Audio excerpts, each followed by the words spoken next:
This is a pretty common definition of fascism. That's true. The marriage of corporation and state. And we get this definition from Mussolini, generally from a quote from Mussolini that he didn't actually say.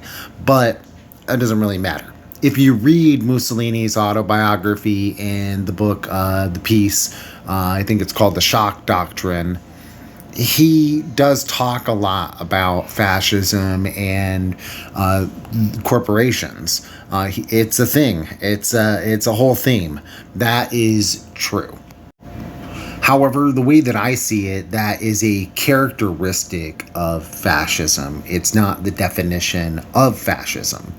And the reason that I say that with some confidence is because we see this under capitalism. We see the marriage of corporation and state under capitalism, and not just under like late stage capitalism.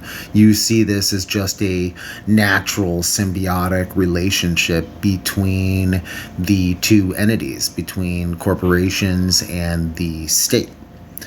So, and fascism and capitalism are not just the same thing. You can't just say, well, they're the same thing. Though, fascism is birthed from capitalism. Like, you could say fascism is the decay of capitalism. Like, that's acceptable, right?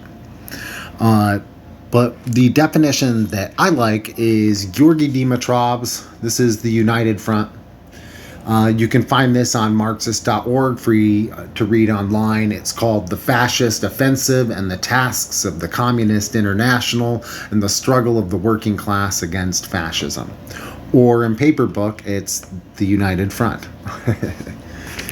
And here, Georgi Dimitrov says, fascism is the power of finance capital itself.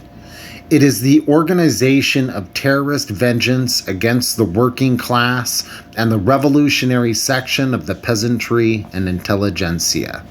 In foreign policy, fascism is jingoism in its most brutal form, fomenting bestial hatred of other nations. So anyways, that's my 2 cents. Definitely pick this book up if you get a chance, and do check it out on Marxist.org. All right. Later, y'all.